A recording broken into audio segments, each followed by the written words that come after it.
What's up, YouTubers? This is Robert here from North Carolina, and this is your new YouTube channel for all the latest wrestling news, reviews, rumors. You can go on here every day, pretty much. You can check it out and see what new videos I have posted for you. This channel will consist of many different things. I will try to post a Raw review on Tuesday afternoons. I can't watch it live because I don't have cable, so I'm watching on Hulu Plus every week. By the way, Hulu Plus is great. Just want to give out a quick shout out to them. I think they're wonderful. They have so many TV shows. It's really worth the $8 a month. I will be doing topical videos, different things that can just entertain you, top 10 lists, things of that sort.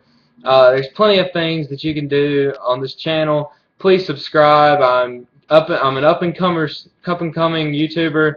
I love it. I love watching videos, wrestling videos. I am a huge WWE fan, huge wrestling fan in general. I try to keep up with different promotions. It's hard sometimes.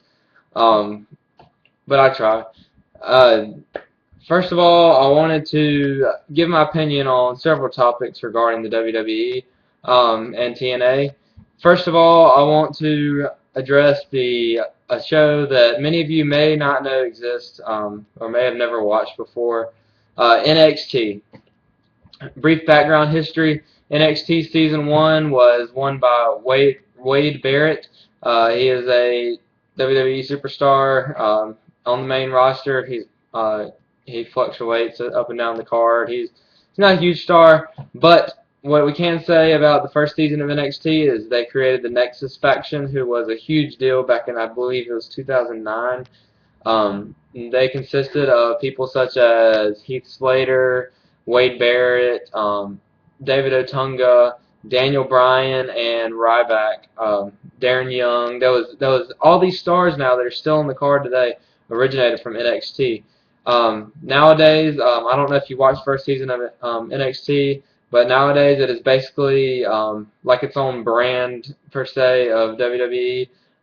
They're just a bunch of young, up-and-coming talent looking to impress um, the main office, and it's just wonderful television. I love it. It's my favorite TV show on. I don't know. You need to go check it out. It's on Hulu Plus every week. I believe you can find it online on YouTube and other channels. Other places online. I hear WWE is trying to get a TV deal in America. Can't wait. I'm thoroughly looking forward to checking them out on my television screen. Um, my next topic is technical wrestling.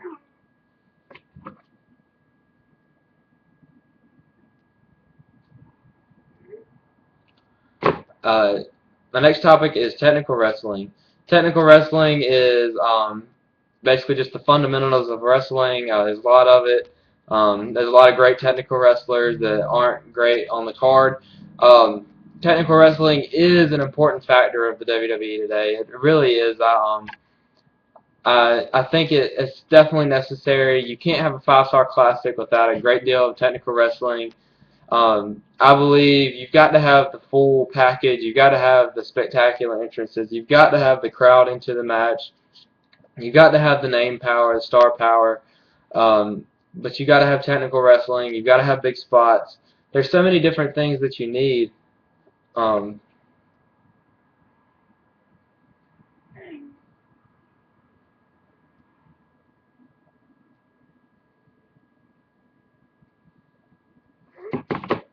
there's so many different things that you need to create an awesome match, and technical wrestling is definitely one of the key factors.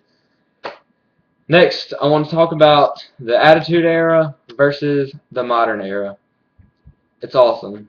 WWE in general is awesome. I love it. The Attitude Era, Golden Era in WWE, nobody can deny that. No true wrestling fan can tell me that the Attitude Era was bad, because it wasn't. It was an excellent era in WWE, but a lot of people want to come criticize the modern era. Yes, we're always 3 hours. Yes, there's a lot of filler. Yes, there's a lot of people and characters that nobody cares about.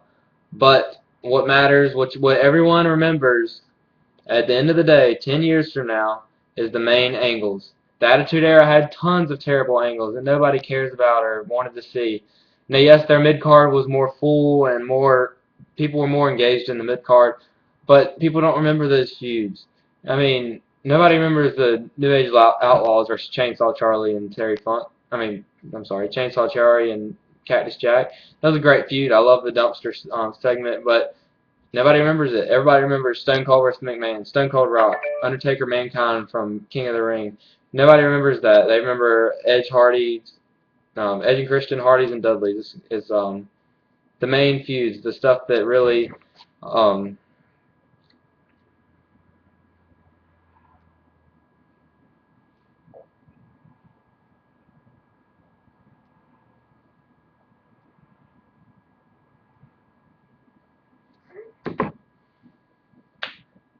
the stuff that really stuck out in the WWE. Next topic is TNA. I love TNA. I hope they succeed.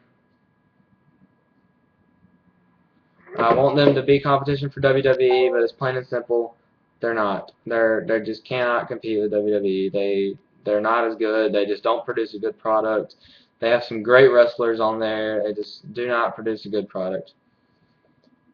Um, I hope one day that I can come on here and say that I was wrong, and I'm sorry, but as for now, I just don't watch TNA every week. I don't have cable, and they're not on Hulu Plus. I don't watch it every week. I read um, live results and live what's going on, but I can't watch it. I don't have any desire to watch it. I don't need to watch 45-year-old men that used to be stars in WWE come out and put on a show that's not even that good.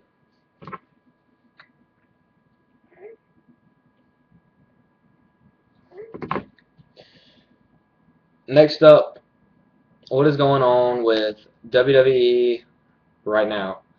The corporation angle, or powers that be angle. Excellent television. I love it. It's taken over the entire show. There's so many layers to this angle.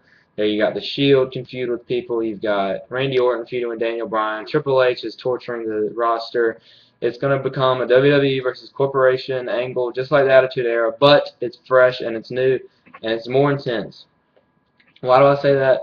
When did Vince McMahon ever go and say, you're going to a mid-carder and say, you are going to have a match with the WWE champion tonight, and if you lose, you're fired. Mr. McMahon would never do something like that. He would never do it. He was never that overcome with his power. It's unbelievable. I love to see Cody Rhodes and his push. I love Cody Rhodes. I think he's a great wrestler. Um,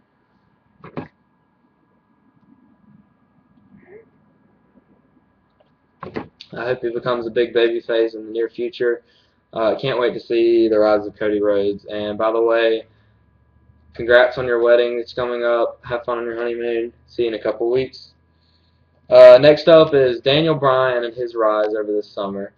Uh, Now, I'm not going to say it compares because there's different aspects to it, but I would like to come out here right now and say that the summer of Bryan 2013 is very comparable to the summer of Punk 2011.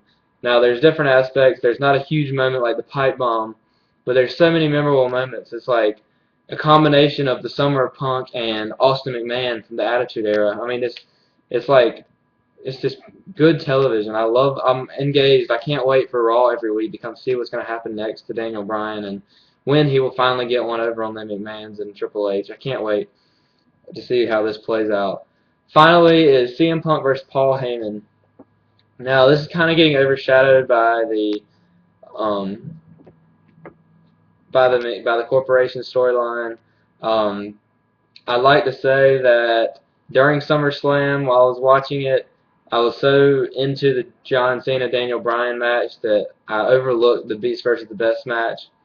I went back and watched it a couple weeks ago, and CM Punk versus Brock Lesnar, no disqualification, was the match of the year. It was the match I've seen. It's the best match I've seen all year.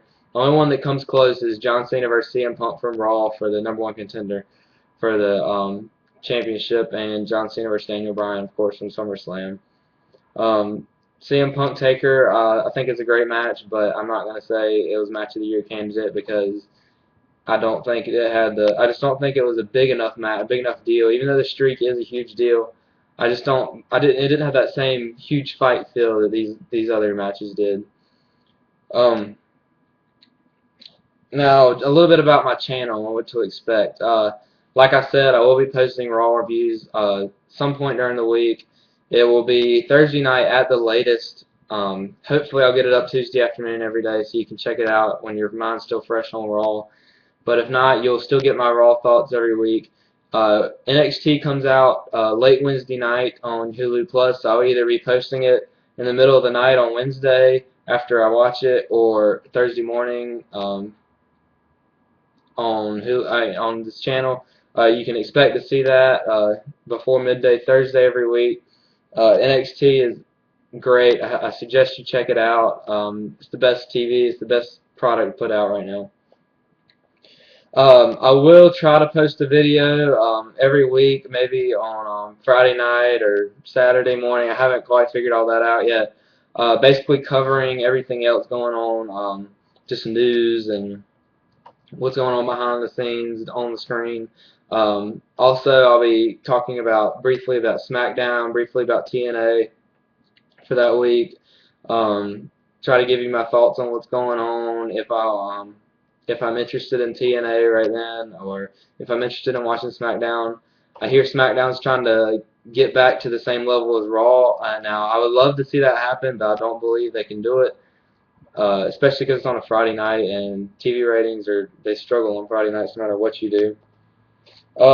Now, finally, to start off this channel and introduce this channel to you guys, I've just recently acquired the WrestleMania Anthology. I've got the complete set 1 through 22. I will be getting 23 through 29, and I'll be posting them maybe once a week, maybe twice a week, maybe once every 2 weeks. But I will be watching every single WrestleMania, giving you a 10 to 15 minute review on every WrestleMania and telling you what I thought based on the quality of the match, technical wrestling, the spots, the memorable spots, the star power in the match, what big names were in the match, how memorable it is, things of that sort. And I'll be giving you a star rating on every single match and a 1 to 10 rating on every WrestleMania, up to date, leading up to, and I will be reviewing every pay-per-view, but this all leads up to what I believe is going to be one of the most memorable pay-per-views of all time, WrestleMania 30. Excuse the telephone. I believe that WrestleMania 30 is going to be huge. It's going to be the culmination of this McMahon Corporation storyline. John Cena will be back. Even though I'm not a huge John Cena fan, he'll be back, and I'm sure he'll be in the center of this feud. Who knows who the other side of the battle is going to be? It could be Triple H. It could be someone from the past, Stone Cold, even The Rock. I doubt it. I would hate to see John Cena Rock 3. I've seen enough of it. It was big the first time. It was cool to see the WrestleMania 29 moment, but I don't need to see it again. Who knows? That's the good thing. It's unpredictable. Nobody can predict WrestleMania. Last year, we all knew the matches. This time of year last year, we all knew WrestleMania 29. We had basically what we thought was going to be the main matches, and we got them. And that's what happened. So I will be reviewing WrestleMania 1 through 29. And I will be reviewing every pay-per-view, Raw, NXT. I will be giving you topical videos on what I believe are the best or the worst of certain topics. We'll be giving you top 10 lists or bottom 10 lists, however you want to use it, depending on the topic. Please check me out every day. I need help. I'm a brand new channel. Right now I have 0 subscribers. So please subscribe. Please comment below. Please spread the word to your friends. Anybody who watches wrestling, let's be honest, guys. I know a lot of people my age, college age, 19, we're not real big about being wrestling fans. We don't like to be open about it. It's like it's embarrassing almost. I mean, to somebody who's not a wrestling fan, Wrestling is two guys in tights going out.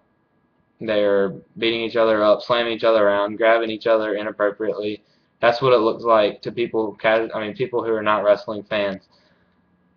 But I mean, it is great. It's scripted television, just like anything else. It is scripted television. Um, it is producing some great storylines right now, and I look forward to watching it every week. I hope you guys look forward to watching it and coming back and checking out my videos. If you do not get enough wrestling, you can always come here and check out more. Please subscribe, please comment, please spread the word, and I will see you next time. This is The Next Big Thing.